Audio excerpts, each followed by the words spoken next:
What's up, everybody? Today our topic is going to be off-season training. Now, last time I told you that we we're going to make a series. So last time we talked about how we plan a single session. Today we're going to talk about how we plan the entire week. Now, depending on what phase you guys are in, the goal is going to be a little bit different. But I love the off-season because the off-season is a time where you can really spend a whole lot of time and effort getting a lot better. You can correct those weaknesses, but really it's a time to reflect, review what your strengths and weaknesses are, and at the same time make huge gains within a 3 to 4 month time. So let's get it going. So when we look at the entire phase of an off-season, this is one of the most exciting times if you're a serious basketball player, because this is the time that you can really take time to reflect on your season. What did you do well? What could you do better at? What kind of skills do you want to acquire? And what are some of the habits that you may want to drop? Maybe that's on the court or off the court. So we're going to dive into it. If you are a shooter, ask yourself, how are you comfortable at shooting? You may even want to chart the shots down that you took this season. There's a great resource called 180 Shooter written by Brian McCormick, and he charts different spots on where you shoot depending on what you're comfortable with and what your role is. So I highly recommend looking into that. But this is also a time to kind of reinvent yourself. What could you be doing better off the court, not just on the court, but what are your lifestyle habits like? Are you going to sleep too late? Are you eating too late? Are you not intaking enough water?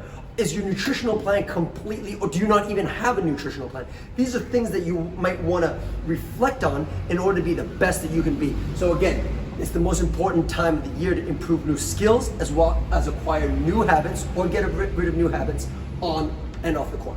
Now, the next phase that we're going to look into is what we call load and stress management. This is critical. When we think of stress, it doesn't only mean life stress, even though that's definitely valid and that's one of the main stresses in life. But every time you go on the court, every time you go into the weight room, you exert yourself and you acquire stress. Now, this is a good thing up to a certain point, but if we're overly stressed, then it's kind of counterproductive. And we'll go into that in later episodes because that can be a topic amongst itself. But we want to make sure that we're breaking down our week so that we are making the most out of all the time that we're spending. So if you look at our week, you see Monday all the way to Sunday. And the way that we plan that out is Monday, Wednesday, Friday is our high intensity day. Now, what do I really mean by that? Now, it can be high intensity when it comes physically, but also mentally and neurally. During these days, we go at game speeds and we look at game situations that we're going to be seeing in a game. And this is the time to acquire new skills, look at new options of how to develop your game and how to take it to the next level. Then, once we're done with that, we may grab a little bit of lunch, depending on what time it is, and then we might have an early PM or afternoon lift. Once I'm done with that, we have an optional night shooting session. So this could be spot shots, but this is incredibly important because during the AM session is not when we get a whole lot of volume, it's when we get a whole lot of learning done. And it might be repetition after repetition on things that we are not used to. So it's more about quality rather than quantity. Now, when you look at Tuesdays, Thursdays, that's when we're really going to get a high amount of shooting or whatever it is. Maybe it's ball handling done. But remember, Monday, Wednesday, Friday were our high stress days. So we want to make sure that Tuesday and Thursday are not also high stress days. Because if that's the case, then every single day is high stress. It's counterproductive to what we want to happen. So during these days, we might address things like mechanics. We may, if you have the gun or another shooting machine, we may go on those kind of machines to get a whole lot of shots up, or even work with a friend of different series that you may see off of shooting, maybe a step back, maybe a one dribble pull up, depending on what you need to take your game to the next level.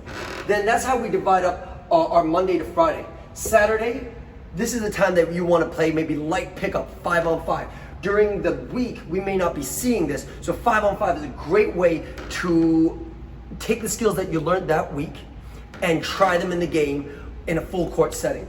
Now, if you don't have access to 5-on-5, there's not a whole lot of people playing that day, then we might want to cross-train. We might be swimming to get off the joints, to get a little more rest for the joints and the tendons and the muscles. Swimming is a great option.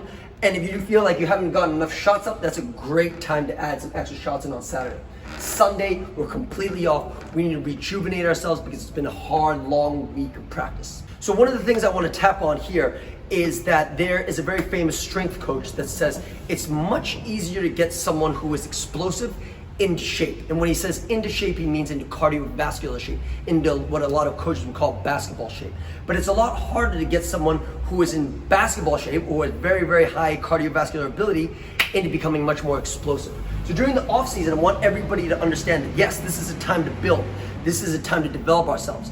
But the only kind of conditioning that we do with our players is, well, from all the high volume of basketball that we do, I very rarely add extra cardio sessions or energy systems development sessions because they don't need to be at their peak physical cardiovascular shape and basketball ready, because there's still a long way to go. They may have 3 or 4 months of the off season, so we need to make sure that we periodize, we plan, and make sure that we get them peaked when the time is right.